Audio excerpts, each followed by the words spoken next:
a defense attorney and former prosecutor, and Alex Little, a defense attorney and a former assistant federal prosecutor. Welcome to you both. Thank you. Keisha, we start with you. So how much legal room does the DOJ have in efforts to target leakers, and how much legal protection do the leakers have? Okay, well, with regard to leakers, the prosecution first has to prove that they actually committed a crime or that their information is a threat to national security. The problem that the Attorney General is going to have is against the journalist, because the journalist is not going to be held accountable for divulging any type of leaking information. I want to get there in a second regarding the journalist, but Alex, stay with me on just the people. We're talking about workers who may be working inside the White House, and they're leaking information that you know, is just a nuisance to the president, and it's just really, you know, aggravating. What about those people? Well, those people aren't going to be in any sort of trouble of prosecution. I mean, there's a difference between information which is really damaging to the United States that gets leaked in ways which are damaging to national security, and those cases do get brought. They've been brought under the last 2 administrations. They were brought well before that. That's different than embarrassing information which may not be classified that the president and the DOJ can't do anything about. Those cases are never going to be brought because they don't violate a statute. Right. So does it stop anything, Keisha? Well, it depends, and also we have to look at the fact that since the Espionage Act was enacted in 1917, there have only been 12 prosecutions against leakers. So it is very rare, but they basically have to show that they committed some type of violation or that they're a threat to national security. Yeah, and listen, in response to Attorney General Sessions' comments on leaks in the media, there is a statement from the Reporters Committee for Freedom of the Press, and it says, what the Attorney General is suggesting is a dangerous threat to the freedom of the American people to know and understand what their leaders are doing and why. And then there is a tweet from the ACLU yesterday, and it says, every American should be concerned about the Trump administration's threat to step up its efforts against whistleblowers and journalists. So here we go back to you, Keisha, because you wanted to talk about that. Right. Are the media legally protected to report the leaks, or are they breaking the law? Well, the media is protected by the First Amendment. As you stated, there's freedom of the press. And the reason why you have that amendment is because the citizens of this country have a right to know what the government's doing. And this way, there's nothing in the dark, and people are being made aware. The problem is if the journalist does not divulge their sources when there is enough information to say, okay, there's a threat to national security or defense. Alex, how do you see it? Well, I think there's one thing we haven't mentioned yet, which is that one reason it's really hard to bring these cases is to get a prosecution and to get a conviction, you almost always have to reveal the actual information at issue.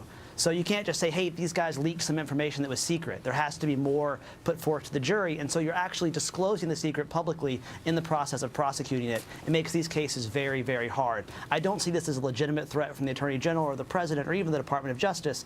This seems more akin to the sorts of threats that are being made by the President on Twitter, where he's just clearly frustrated with the amount of information that's leaking out of his administration. But he's not the first president to feel that way. So, Keisha, in what ways do you champion Attorney General Sessions' efforts, and in what ways do you challenge his new objective? Well, I would say if there are valid reasons, because again, there's certain information that could cause a danger to the citizens of this country. So in that aspect, leakers should be criminalized. They should be prosecuted. But as far as the journalists, if the Attorney General is going to press this issue, it's going to discourage journalists from getting information that's necessary for the citizens to feel comfortable and knowing what our government is doing. So I get the security aspect, but we also have to balance that with the citizens having the right to know what's going on with our government.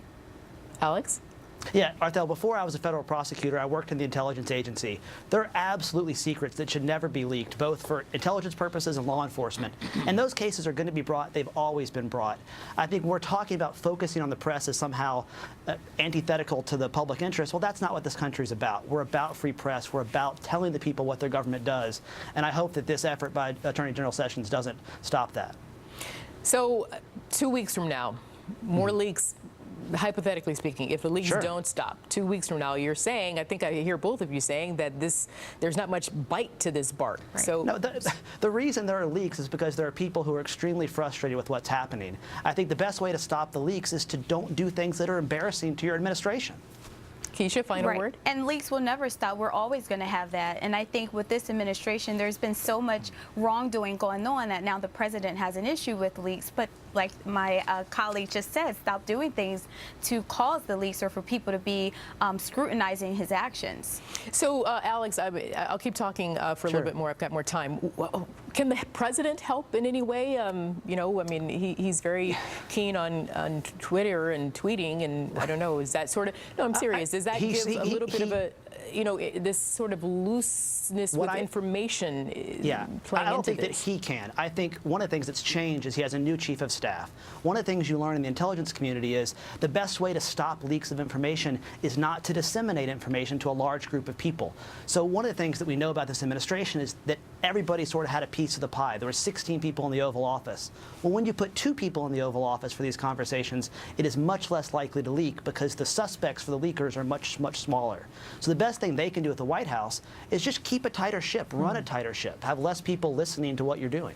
Keisha, final word. Yes, and I feel that President Trump actually makes the matter worse with his tweeting, and whoever's counseling him needs to advise him to stop making or bringing attention to these things, and it just makes it worse. So he needs to be how do I say? He needs to be advised properly on having control over his social media.